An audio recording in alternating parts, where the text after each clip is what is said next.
Overnight, the Israeli military bombed another 200 targets in the Gaza Strip as their siege on Gaza tightens following Hamas's unprecedented attack on Israel. Now, Israel largely controls what goes in and out of Gaza. They've now cut water and food supplies to the territory. And as we record this podcast, Gaza is expected to plunge into blackouts as its last power plant runs out of fuel. Life was already very tough for the people of Gaza even before this. But now, as Israeli forces seemingly prepare for a ground invasion, the 2 million people who live there, half of which are children, face what could be the deadliest assault on Palestinian territory yet. I'm Sally Lockwood, and on today's Sky News Daily, our data and forensics correspondent Tom Cheshire has details of the humanitarian crisis unfolding in Gaza. But first, our Middle East correspondent Alistair Bunkall joins me from Jerusalem. Alistair, what a week it's been. Not even a week. We're at, the end of day 4 in this latest escalation of the conflict. Just explain the situation in Gaza right now. Insofar as where we are right now, speaking about it on Wednesday afternoon, the bombardment by the Israeli Air Force continues, and they have said publicly that they're putting damage over precision. And so we're hearing reports that tactics that they might have used in the past, like the roof taps, where they drop a dummy bomb onto a roof ahead of a major airstrike in order to alert people inside the building. Well, that's not being done this time round. We are also hearing that people aren't necessarily being notified by telephone to clear out of their buildings beforehand as well. And the pictures that are coming out of Gaza show neighborhoods absolutely destroyed. But Israel's going after Hamas. And what happened over the weekend by in excess of 1,500 Hamas terrorists was horrific. And Israel is in no mood to compromise now, and they've had enough. And as the Prime Minister Benjamin Netanyahu has said, they want to change the reality inside Gaza. And before we get on to this idea that Palestinian civilians may be paying the price of the actions of Hamas, let's just talk a bit about this so-called siege as it's being described. Now, Israel, for a long time, has controlled what goes in and out of Gaza. How do things stand at the moment? So if we pedal back a bit and just look at the way Gaza is in more normal times, Israel controls what goes in and out largely. You've only got a couple of crossings. One is called the Erez crossing, and that is between Israel and Gaza. And there's another crossing called the Rafah crossing, and that is between Egypt and Gaza down in the south. Around the Israeli part of the border, which is the vast, vast majority of it, is what we thought was very secure fencing and border walls. And the Israelis also have a sea blockade, which means stuff cannot enter Gaza by sea either. So outside of war times, Israel has very, very tight control of what goes in and out of Gaza. Now that we are in a wartime, everything has been closed, and they have warned the Egyptians not to try and bring in any humanitarian aid or food, otherwise they'll bomb their convoys. Right, so what impact is this having on people in Gaza, Ali? There's no food allowed in now, water, power has been stopped. So they've also shut off, as you say, the power sources, so electricity, other sources of power. They've cut communication lines in there as well. They've cut off the water. So take all that, and it is starting to have a big effect. And the longer that goes on, obviously, the greater the effect will be. Now, they warned the authorities in Gaza that the electricity would run out from their own power station that they have, quite a small power station. They warned it would run out at 2 p.m. on Wednesday afternoon. That deadline has come and gone, and we will wait and see what the reality becomes on the ground. But hour by hour, as this goes on, of course, life will get much, much harder because people will really start urgently running out of food and water. Hospitals will be at a very small functioning rate if they've got no electricity to use, and life will become grim. Let's just talk a little bit more about the reality for Palestinian civilians in Gaza. Benjamin Netanyahu warned Gazans earlier this week to leave the territory ahead of these airstrikes. Now, that's not realistic, is it? As you say, the only crossing that isn't controlled by Israel is the Rafah crossing into Egypt, which we understand has also now closed. Yeah, that is now closed because the Egyptians don't want, and you can debate the morality of this, but they don't want a massive refugee crisis on their hands. I mean, it's hard to get out of Gaza at all if you're a resident in Gaza. Again, in normal times, the Israelis granted about 15,000 work permits to Gazans, which made a difference to the economy, but 15,000 out of a population of 2 million. And you can come and go normally into Egypt, but it's not an easy process. It takes time to get permission and it costs money. And so on the whole, most people are trapped in Gaza and some people have never ever left the Strip. So when you have a massive bombardment, as is happening now, there just really isn't anywhere for them to go. Let's talk about the objective now for the Israelis to destroy Hamas. Now, we've talked about Palestinian civilians being caught in the crossfire and the impact that will have on them. But of course, there's also a large number of Israeli hostages, we understand, being held in Gaza, Ali. And does that give Hamas much more leverage here? It does, perhaps directly, perhaps indirectly. Directly because it means that if the Israelis are willing to listen, then there could be some sort of prisoner swap that could take place. We believe the Qataris were trying to work those channels at least a few days ago, but we haven't seen any evidence of them nearing conclusion. Indirectly, because the Israelis will be worried about the military action they take affecting their own people who are being held hostage within Gaza. It hasn't, well, from what I've seen, it hasn't had an effect really on the bombing campaign, which has been, in the words of an IDF commander this morning, unprecedented. They, and this is according to the Israeli Defense Forces, have never carried out a bombing campaign as intense as what they're doing now. But yeah, if there's a ground campaign, a ground invasion that is going to happen, then part of that thinking will be to try and rescue the hostages. And I'm sure they're trying to gather intelligence as the hours go by as to where some of those hostages might be in order that they can launch hostage rescue missions if that moment arises. We'll hear more from Ali later, but first, Gaza has been in a state of crisis for decades, but aid workers and locals say that now is the worst they've ever seen. Tom Cheshire is Sky News data and forensics correspondent, and he's been speaking to people in Gaza about the scale of the humanitarian disaster unfolding. Tom, good to see you. Just paint the picture, if you can, to begin with, for our listeners, what life was like for Gazans before all this. It wasn't easy even then. No, definitely not easy. I mean, you've got 2 million people living in a pretty small area, around 145 square miles. And that's very densely populated as a result.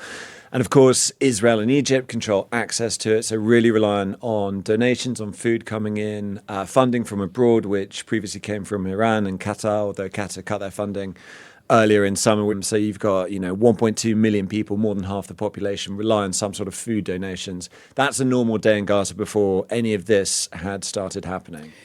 Now, of course, Hamas carried out these horrendous attacks on Israeli soil on Saturday, and Hamas have been in power in Gaza since 2006. How much support do they have in Gaza?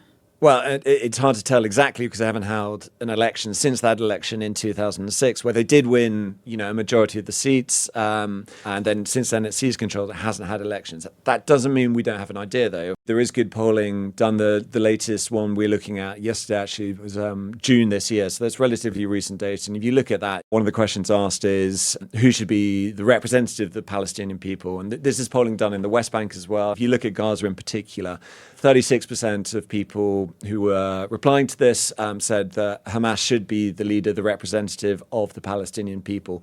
And that was pretty much the same number. It was more than Fatah got, but it wasn't as much as neither of those parties should be the representative. So I think you can say there is some support, certainly more support than what came before it in terms, I think there is a perception that it was less corrupt and a bit more vigorous in actually looking after citizens' concerns, despite the tricky situation. I think it's really hard to gauge what the recent events, the attack by Hamas into Israel will do. Dissenting voices in terms of media, that is all very tightly controlled by Hamas, sometimes violently, sometimes murderously. But then if you look at other questions in terms of sort of general attitudes towards Israel, especially amongst the population, according to that same polling in June, a majority of people living in the Gaza Strip support attacks by Hamas on Israeli civilians in Israel. So it's a complicated picture. It's not necessarily the idea that this is a terrorist organization with no support, which is out of control, keeping its people in a prison, nor is it, this complete support for Hamas either. Yes, certainly extremely complex, Tom. But many Palestinian civilians, Palestinian families in Gaza will be paying the price now for these barbaric attacks carried out by Hamas. Is there any indication yet, through your research and investigation, as to how many Palestinian people in Gaza are reacting to what's happened in Israel this week? It is a mixed picture. A lot of it, looking at social media, there is a lot of cheering on because obviously people, the conditions we've been describing in Gaza for those 2 million people, it is a very, very difficult, very, very grim place to live. They ask people, the polling, for instance, they ask people, what do you think life is going to be like in the next 5 years? Is it going to get better? And more or less, it's just, this is going to be the same. When you have that sort of bleak, unending reality. And then, again, that's sort of the disconnect. When we're talking, when you're rightly mentioning, there are no bomb shelters, but actually Hamas has, miles and miles of tunnels and bunkers which they can retreat to. That's not an option available to the civilian population. So you do have two different communities within it, even if Hamas is professing to speak for the entire population. What is the international reaction to all of this at the moment, Tom? You've got sort of lots of different things. You have the full-throated support of the US for Israel. Apparently, very little sort of in terms of urging restraint. The EU and the UN have both sort of urged restraint. They've acknowledged the horror of the attack by Hamas into Israel, but they've also called on Israel not to be indiscriminate, not to use collective punishment. The idea of a siege when there are 2 million people living in there. But you have seen some commentary in newspapers, for instance, talking about, well, actually, what does it look like after this? You can't just be all stick. There has to be something held out at the end. I think one of the most moving sort of acknowledgements of that was the father of one of the people who was at that rave in the desert, and his daughter was taken into Gaza by Hamas.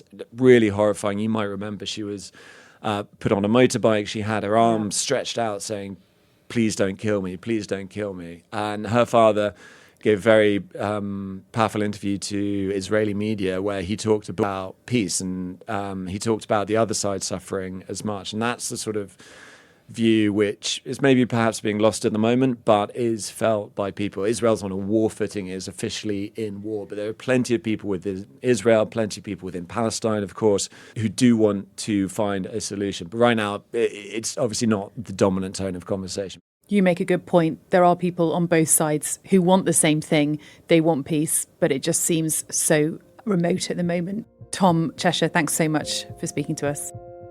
In a moment, we'll be back with our Middle East correspondent, Ali Bunkall, about what lies ahead.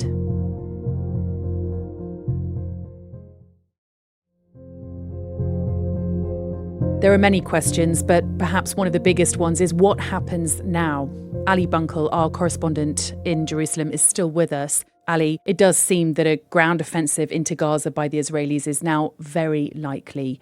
What could we potentially expect in terms of what form this ground operation could take? I do not think they want to occupy Gaza in the long term. There's some reports coming out from the Egyptian side that the Israelis are planning for a months-long campaign in Gaza.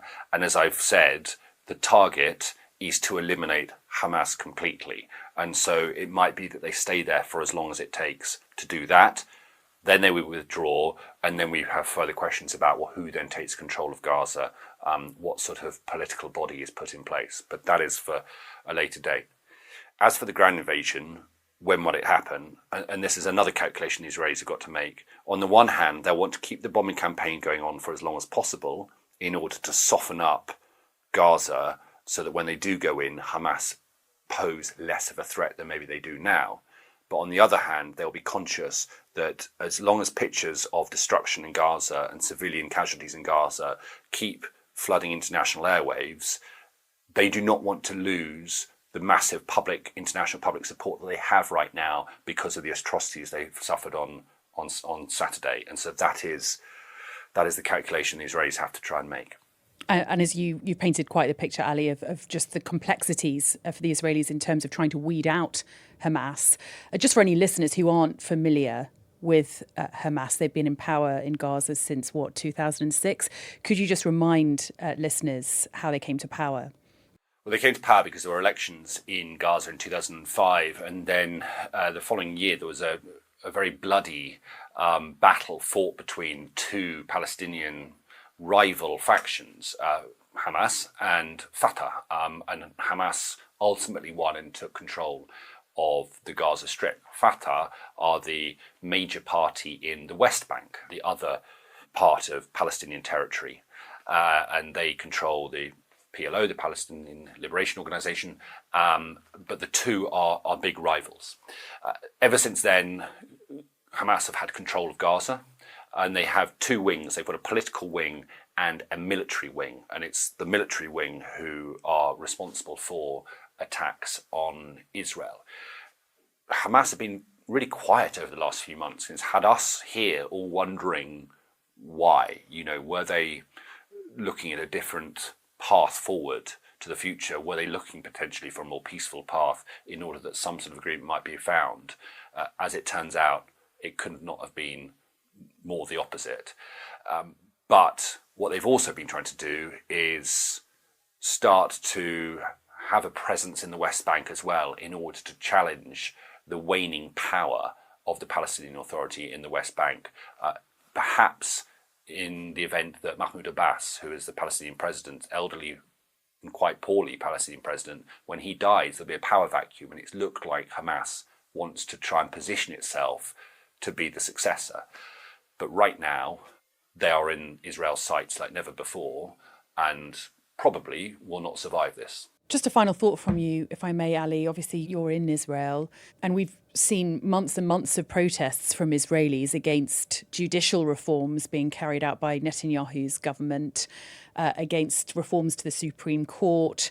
He's been marred in corruption scandal for years now. But the one thing that Bibi could offer Israelis was that he would keep them safe. Many people always believed that, and that has now changed.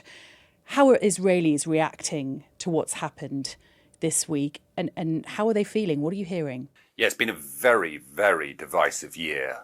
And Benjamin Netanyahu, his opinion polls have plummeted. He is no longer the popular political leader that he's enjoyed for much of his career. And his position as Prime Minister was looking pretty shaky before this.